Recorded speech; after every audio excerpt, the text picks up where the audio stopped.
back to the beginning. Time loops and flows like water trapped in its cycle. I've recently been pondering the nature of loops, the cycles we exist in. Could we ever break out of these loops? Would we even want to? Tonight on Homescreen, I would like to talk about one of my favorite games of 2023, and the game that made me realize that I do actually like horror, as long as the horror is psychological and not all blood and guts. That game is Alan Wake 2, and I want to look at some of the themes and wider implications of the game. Essentially, what is the game, metaphorically speaking? All that after this tonally dissonant intro.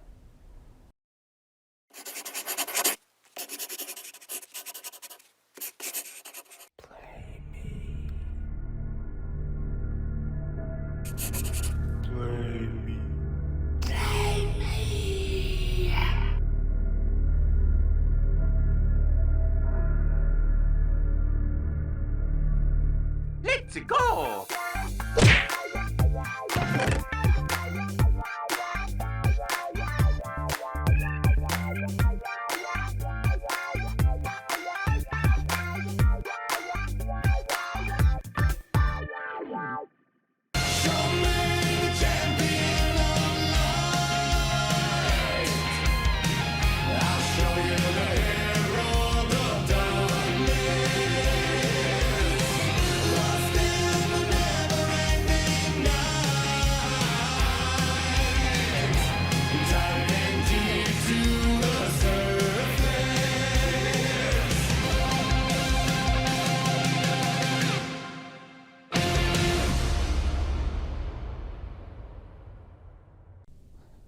Welcome back. To give you the rundown of what's going to be happening tonight, I'm first going to give a quick summary of Alan Wake 1 and some other material to give you some necessary context. Then I will give a more fleshed out summary of Alan Wake 2, as the events of that game are the main topic of analysis tonight. After that, we'll move into a discussion section where I will introduce some methods of analysis and apply them to the game. After that, we'll move into our conclusion, and then we'll be done. Easy. Before we begin, some notes. This video will be full of spoilers. I'm not avoiding or talking around anything, so be warned. Next, I do want to mention that I will be discussing some dark topics. This is a horror after all. I won't be sticking on them or anything, but here's a trigger warning for discussions of depression, derealization, existential horror, death, and suicide. Now, on to the recap. First up, Alan Wake 1. Alan Wake is the famous author of the Alex Casey crime novels, which he ended with the character's death 2 years ago. During these 2 years, Alan has hit a writer's block and has been unable to write, which has put him into a perpetual bad mood. He and his wife Alice have come to Bright Falls, Washington in order to get away from the Big Apple and hopefully move on from this rough spot. On the way to Bright Falls, Alan has a nightmare about being chased by a shadowy figure and helped by a floating diving suit filled with light. After arriving in Bright Falls and getting to their cabin, Alice reveals that she brought a typewriter and set up a meeting with a semi-famous local psychologist to help him. Feeling tricked and blindsided, Alan gets angry with Alex and they fight before Alan storms out. Quick side note, this is kind of semi-relevant, but Alan's mom went in and out of various mental institutions, so he has complicated feelings about psychologists and that kind of thing. As Alan stews outside, he hears Alice scream and rushes towards her, catching a glimpse of her being dragged down into Cauldron Lake by some mysterious force. He instantly dives after her and then wakes up sometime later in a car crash with no memory of what happened between these two events. Alan then embarks on an adventure, the specific details of which are not important for this video. Some key points. Alan battles enemies known as the Taken, who are people that have been taken over by the dark presence, an ancient eldritch entity that is trapped under Cauldron Lake.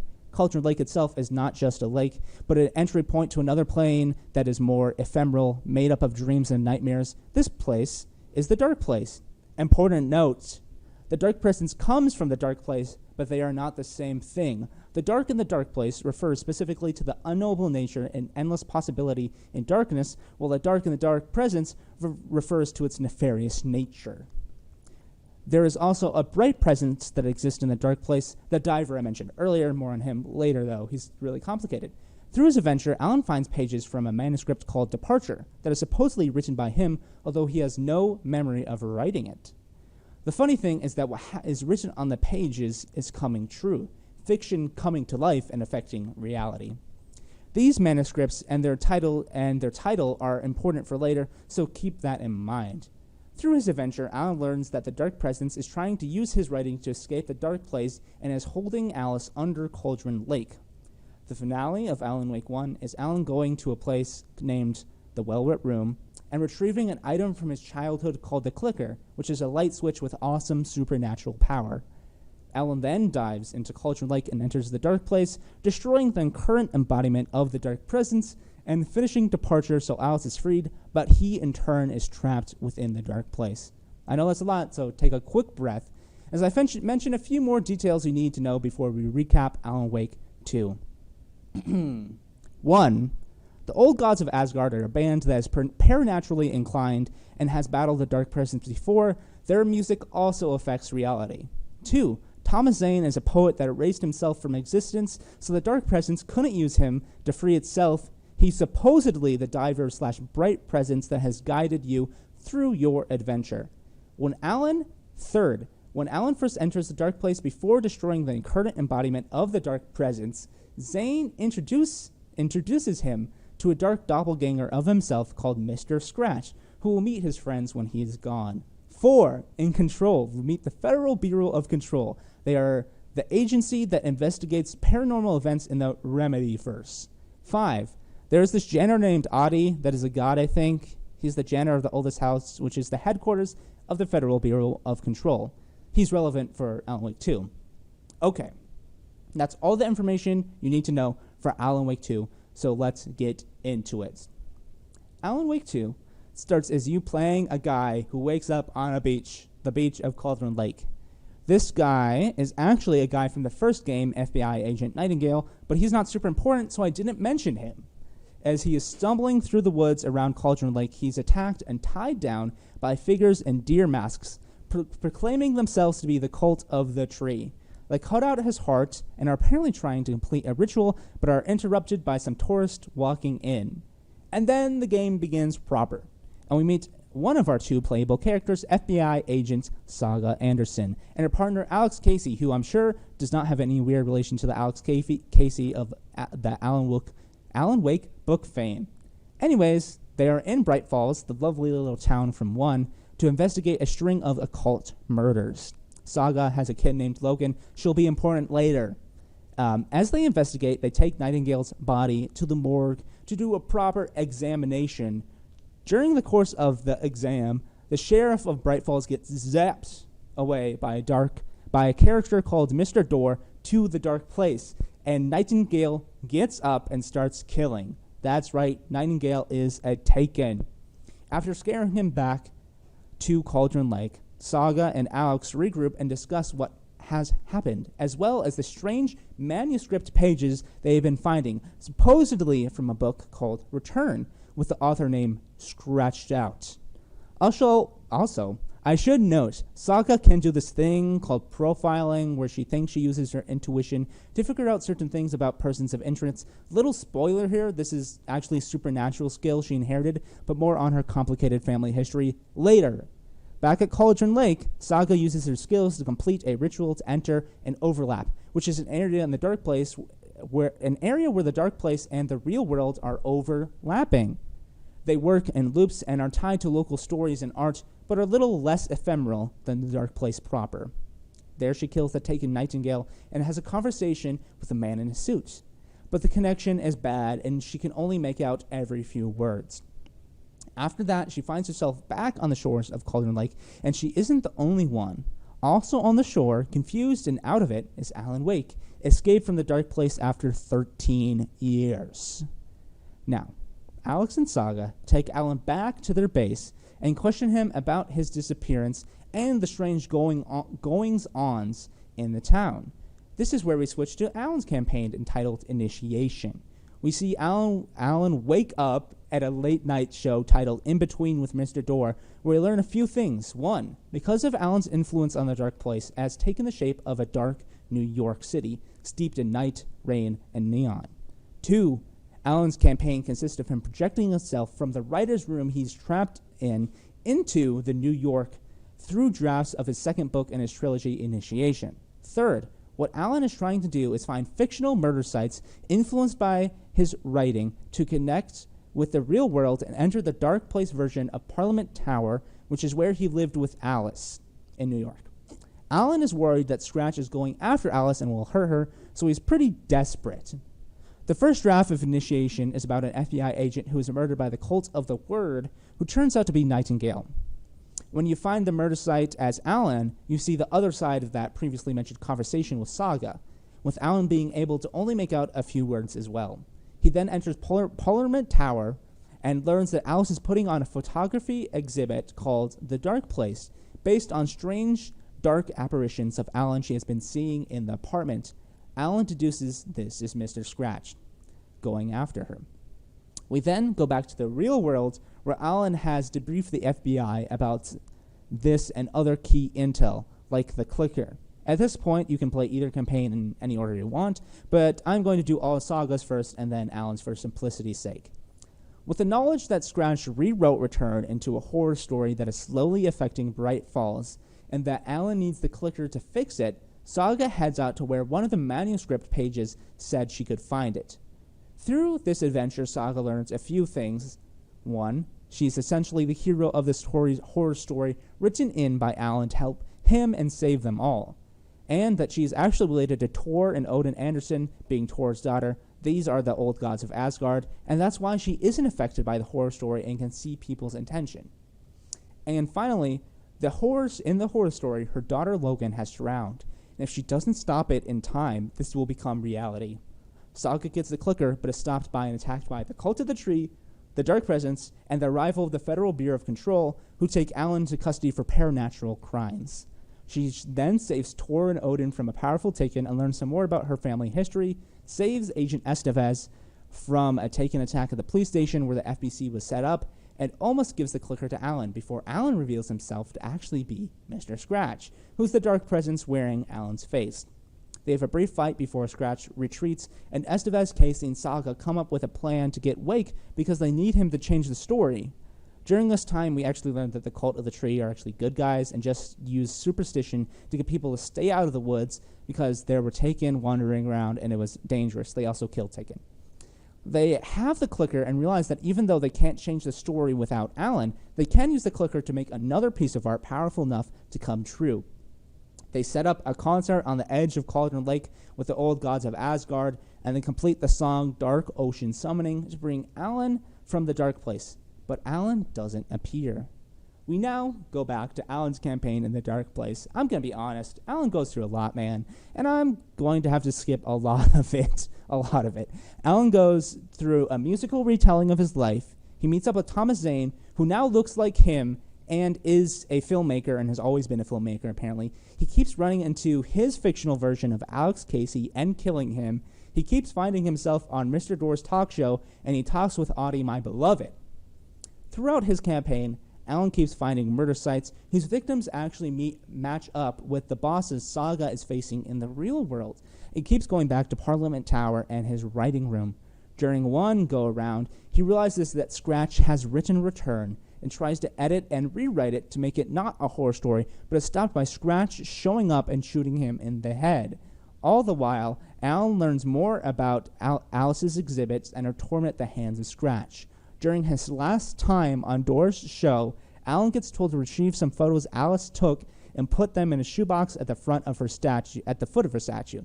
These photos are of the clicker and a bullet of light. He does this before heading into Parliament Tower for the last time.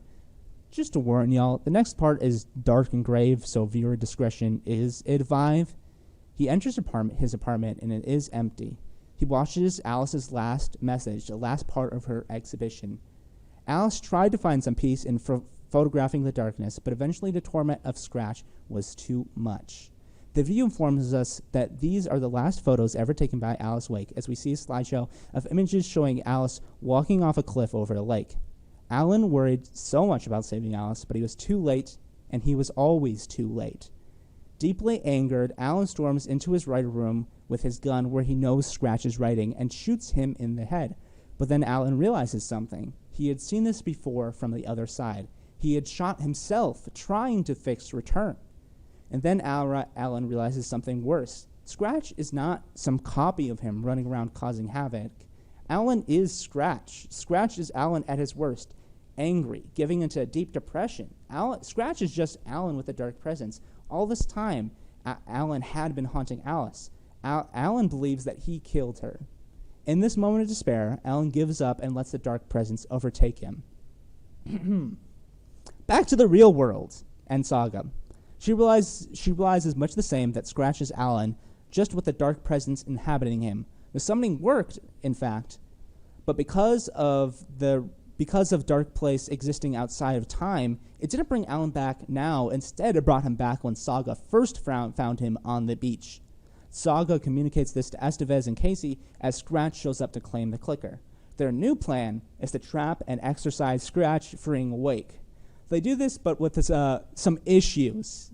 Scratch, the dark presence, leaves Alan, but possesses Casey, who takes the clicker and throws Saga into the dark place. Scratch then leaves and uses the clicker to enact his plan, which creates a portal into the dark place in Bright Falls that will expand until it covers the whole world. Alan gets some help from Estevez to get to town to stop Scratch. When Alan gets there, he takes a second. For the first time in 13 years, he is free. No dark presence in his head. He's in the real world. Last time he went into the dark place, it was a leap of faith to save Alice. Now Alice is dead. Can he go back in, knowing that he may never leave? He takes a deep breath and enters. In the dark place, Alan gets a copy of Return to learn the ending so he can change it, and struggles to think of an ending until having a psychic conversation with Saga. In a horror story, if there is a hero, they must take on a heavy price to save those they care for. Back to Saga, she battles against the dark place, trying to make her give into her fears and insecurities, and enters the dark place version of New York. There she meets back up with the sheriff from the beginning, and learns how she can traverse the dark place from a manuscript page about Mr. Dorr, who is a supernatural being and possibly her dad. Using this ability, she gets to the shoebox at the foot of Alice's statue and takes out the non-photo versions of the clicker and the bullet of light. After that aforementioned psychic conversation with Alan and some help from Ati, she ends up in the writer's room with Alan, where they put their ending to work. They use the clicker to make it true and free Casey from the dark presence, which then re-enters Alan with him goading it on. With a bullet of light loaded, Saga shoots Alan in the head. In his final moments, Alan laments the situation and hopes that maybe the next loop could be different. With Alan dead, Saga calls Logan, and we are left with a phone ringing as we go to black. And that is the end of Alan Wake 2. Now, with the summaries concluded, let's move into our analysis section. The silent lies that which colors the night, and he may ride in your step from the other side of the moonlight. Come save your soul, awake new and whole. By name I will summon hell. From silence to screams, from the city of dreams, it's a dark ocean summoning.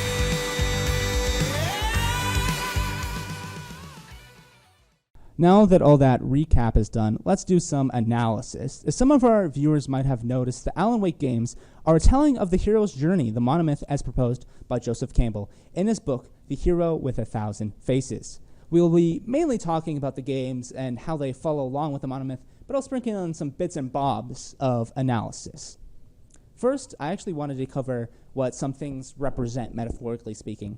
First up, the dark place. The dark place is such an interesting idea to analyze. Metaphorically speaking, it could be a lot of things, chief of which is that it refers to the dark place we can all go to.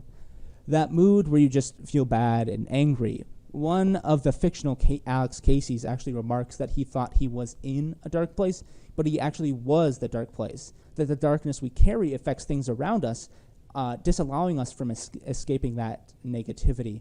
It also represents possibility, and in a way, creativity. Anything can exist in darkness. Anything is possible. There's a reason that the dark place makes works of art real. Another interesting aspect to look at is the dark presence. The dark presence to me represents depression as well as just general mental health issues and struggles. the way it hounds after Alan, the way it takes over him when he gives in. It's all very allegorical.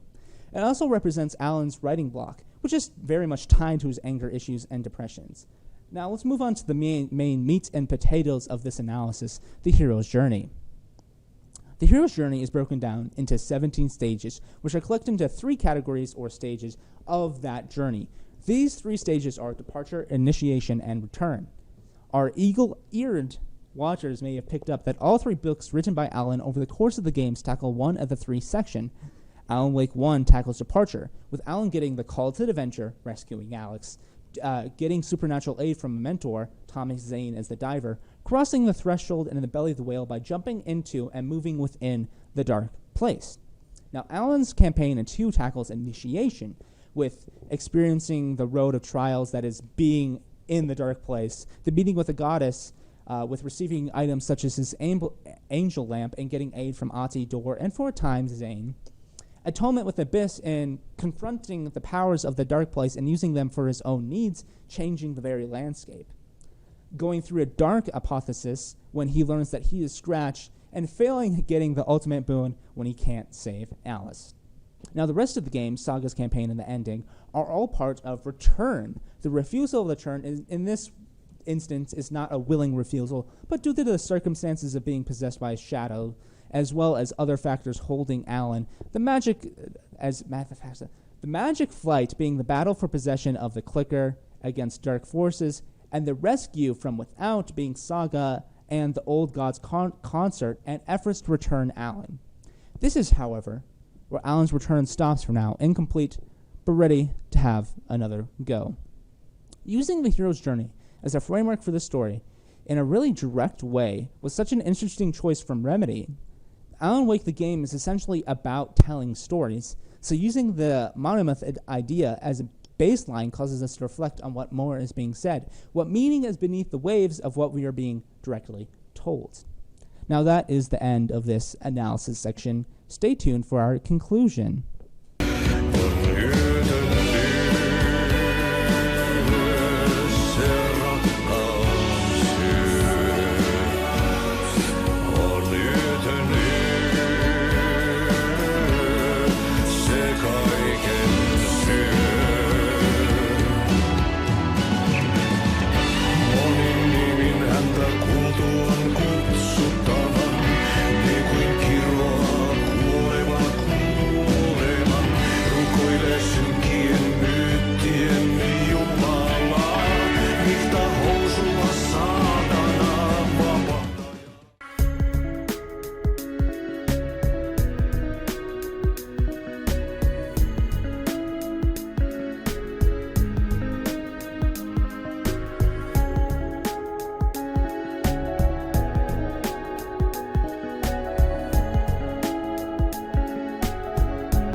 I'm afraid I've lied to you.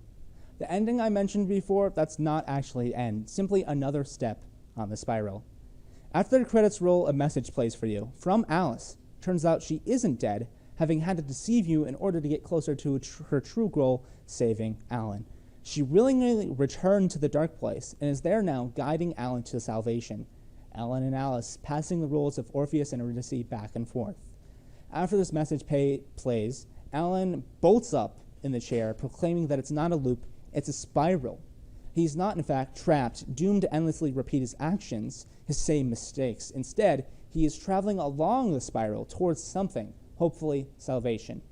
After that, you can complete Alan Wake 2's New Game Plus, which adds some new story content. You get a new monologue in the beginning, and some characters remark on a sense of deja vu. But the most important thing is that the ending is different. After Saga shoots Alan with a bolt of light and calls Logan, the game still fades to black, but it comes back to Logan answering, scared after Nightmare but okay. After a beat, the light from Alan's forehead where he was shot glows, and he comes back. The dark presence is gone now, banished by the light, and Alan has come to an understanding.